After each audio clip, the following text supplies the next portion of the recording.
요한복음 5장 1절에서 18절까지입니다. 신약성경 150면입니다.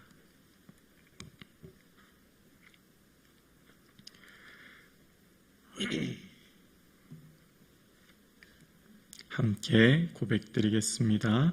그 후에 유대인의 명절이 되어 예수께서 예루살렘에 올라가시니라. 예루살렘에 있는 양문 곁에 히브리 말로 베데스라 하는 못이 있는데 거기 행각 5이 있고 그 안에 많은 병자, 맹인, 다리 저는 사람, 혈기 마른 사람들이 누워 물의 움직임을 기다리니 이는 천사가 가끔 물에 내려와 물을 움직이게 하는데 움직인 후에 먼저 들어가는 자는 어떤 병에 걸렸든지 낫게 되밀러라. 거기 38째 되는 병자가 있더라. 예수께서 그 누운 것을 보시고 병이 벌써 오랜 줄을 아시고 이르시되 내가 낫고자 하느냐? 병자가 대답하되 주여 물이 움직일 때에 나를 못에 넣어주는 사람이 없어 내려가는 동안에 다른 사람이 먼저 내려가나이다. 예수께서 이르시되 일어나 내 자리를 들고 걸어가라 하시니 그 사람이 곧 나와서 자리를 들고 걸어가니라. 이날은 안식일이니 유대인들이 병난 사람에게 이르되 안식일인데 내가 자리를 들고 가는 것이 옳지 아니하니라. 대답하되 나를 낫게 한 그가 자리를 들고 걸어가라 하더라 하니 그들이 묻되 너에게서 자리를 들고 걸어가라 한 사람이 누구냐 하되 고침받은 사람은 그가 누구인지 알지 못하니 이는 거기 사람이 많으므로 예수께서 이미 피하셨음이라. 그 후에 예수께서 성전에서 그 사람을 만나 이르시되 보라 내가 나았으니 더 심한 것이 생기지 않게 다시는 죄를 범하지 말라 하시니 그 사람이 유대인들에게 가서 자기를 고친 이는 예수라 하니라. 그러므로 안식일에 이러한 일을 행하신다 하여 유대인들이 예수를 박해하게 된지라. 예수께서 그들에게 이르시되 내 아버지께서 이제까지 일하시니 나도 일한다 하시매 유대인들이 이로 말미암아 더욱 예수를 죽이고자 하니 이는 안식일을 범할 뿐 아니라 하나님을 자기의 친아버지라 하여 자기를 하나님과 동등으로 삼으심일러라. 아멘. 예수님께서 이제 유대인의 명절이 되어서 예루살렘으로 올라가시게 되었습니다. 오늘 명절은 아마도 초막절로 많은 학자들이 이야기합니다. 그 초막절이 되어서 이제 예수님께서 예루살렘에 올라가셨는데 그 예루살렘에 올라가신 곳이 양문 곁에 있는 베데스다라는 곳입니다. 그곳에는 어떤 사람이 있었냐면 많은 병자들이 그곳에서 있었는데요. 우리로 말하면 예수님께서 서울 시내에 오셨는데 제일 먼저 서울역에 있는 노숙자들을 찾아가셨다 이렇게 생각하면 되는 거죠. 그러니까 가장 연약하고 고통과 아픔 가운데 있는 이들을 찾아가신 예수님의 모습을 보게 됩니다. 그곳에 가셨던 예수님, 그 양문이라고 하는 것은 이제 예루살렘 북쪽에 있는 문으로 이 양들이 들어가는, 그러니까 제사의 제물들이 들어가는 문이었죠. 그러니까 그 양문 곁에 있는 연못은 아마 제사에 쓰이는 제물을 씻기도 하고 제물에 필요한 물이 있어야 했기 때문에 그곳에는 이런 못이 있었던 것을 봅니다. 근데 이 못 이름이 베데스다입니다. 벳이라고 하는 것은 집이라는 것이고요. 데스다라고 하는 것은 헤세드라는 것인데 자비, 은혜 이런 의미입니다. 그러니까 지금 이 연못의 이름이 은혜의 집입니다. 은혜의 집이라고 하는 이름 하에 이제 그곳에 있는 많은 병자들이 모여 있는 것입니다. 몸을 잘 움직이지 못하는 몸의 불구, 장애를 가지고 있는 사람들이 있는데 그곳에 있는 사람들이 왜 그곳에 있게 되었냐면 천사가 물을 움직이게 하면, 물을 동하게 하면 가장 먼저 누구든지 들어가면 병이 낫는다라고 하는 그 이야기가 있었기 때문입니다.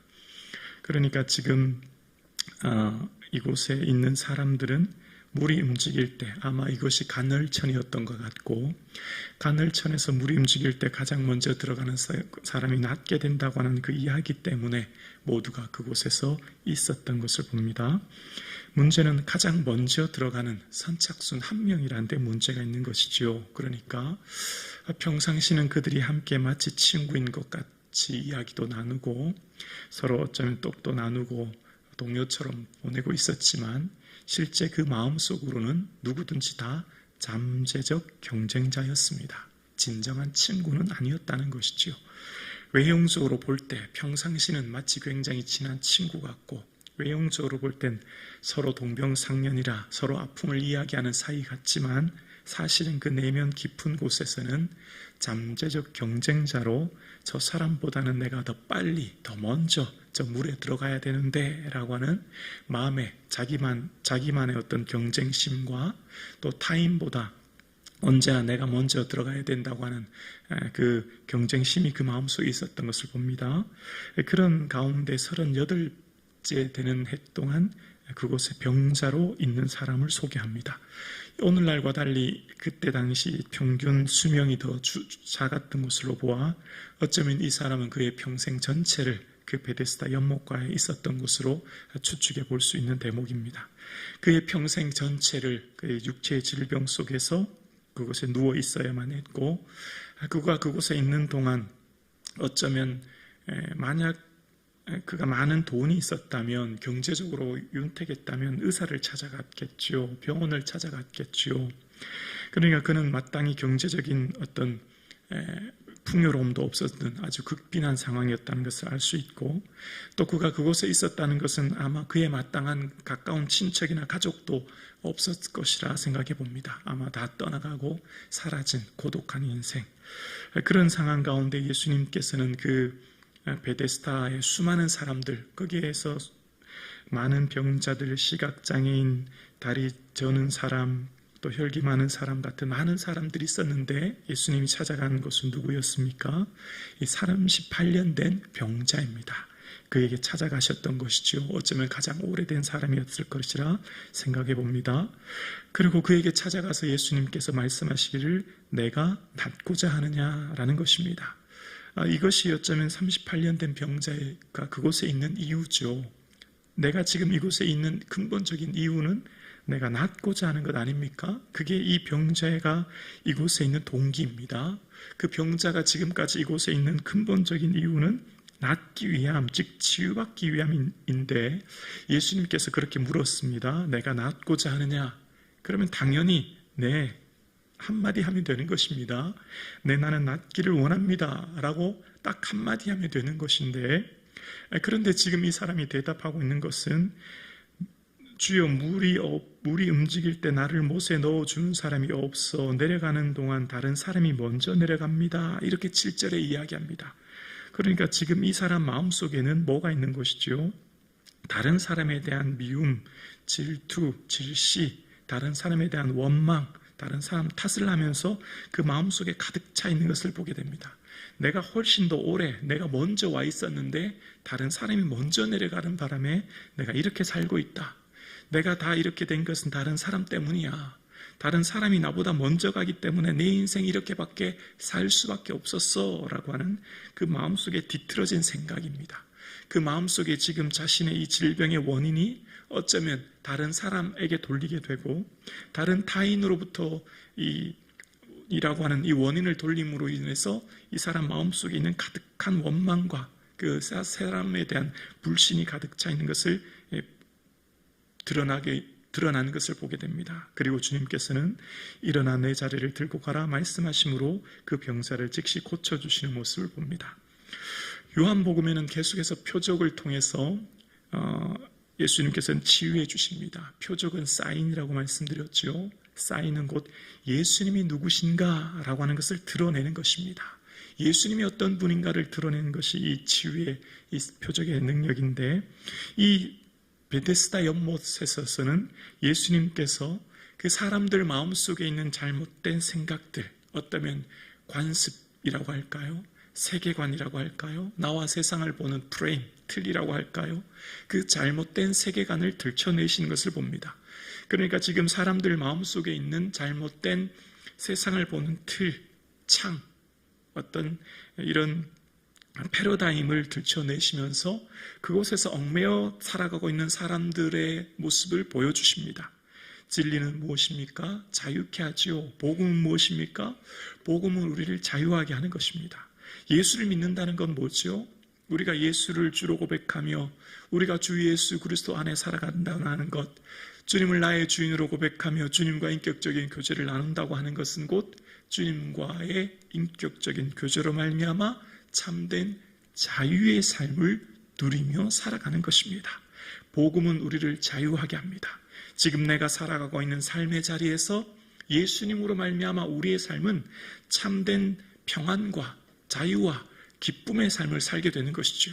근데 문제는 신앙생활을 하는데 오히려 이것이 더 짐이 되고, 신앙생활을 하는데 오히려 이것이 우리를 더 억누르는 무거운 틀이 되는 것을 보게 됩니다. 신앙생활 하는데 어떤 교회 공동체라고 하는 공동체 안에 있음에도 불구하고 오히려 여기에서 참된 자유를 누리고 이곳에서 참된 기쁨을 누리고 주와 함께 참된 교제의 삶을 살아야 될 이 공동체 안에서 오히려 우리는 이곳에서 질시와 반목과 미움과 원망의 삶을 살아가고 있지는 않은지를 살펴보아야 되는 것이지요.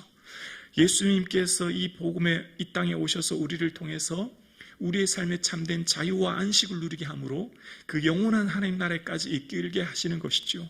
그러면서 복음은 우리 안에 갇혀있는 이 틀, 이 얽매임, 이 부자연스러움, 그리고 잘못된 사고, 잘못된 가치관, 잘못된 틀, 우리가 지금 얽매이고 있는 이 모든 것에서 깨쳐버리고 이 모든 틀을 깨쳐버리고 이 모든 틀에서 자유하기를 주님은 원하고 계신 것이지요.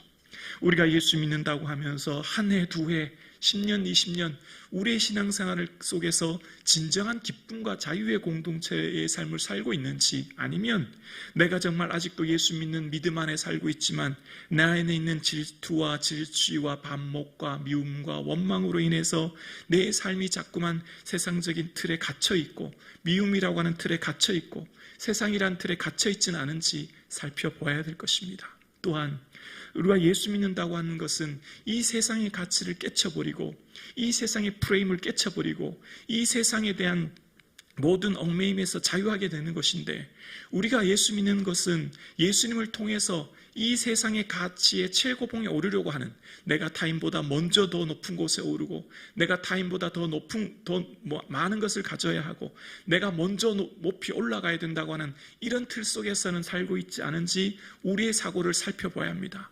예수 믿는다고 하는 것은 세상의 가치관을 깨쳐버리는 것이죠. 세상의 틀을 깨쳐버리는 것이죠. 세상의 그 가치관 속에서, 그 질서 속에서 얽매여서 내가 더 많이, 더 높이, 더 빨리 가야 된다고 하는 이 틀을 가지고 예수님을 통해서 예수님이 도구화되어서 그것을 더 얻기 위한 통로는 되고 있지 않은지를 우리의 사고를 살펴보아야 되는 것입니다. 예수 믿는 것은 무엇입니까?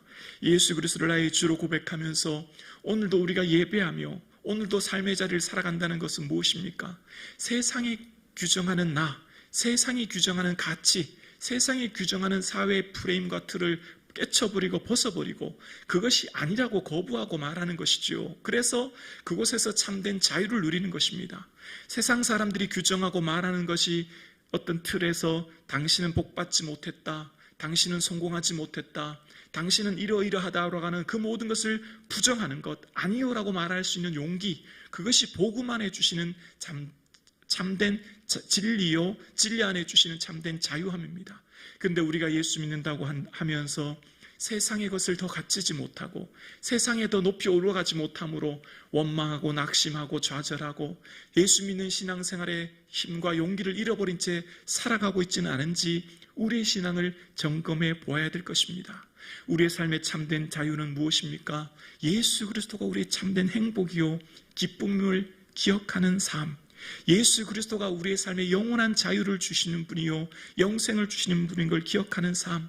그래서 오늘 이 요한복음에서 끊임없이 말하고 있는 것이 있습니다. 예수님께서 생명의 양식 되었다고요. 예수님의 그 말씀을 믿는 자는 곧 영생을 얻은 자라고요.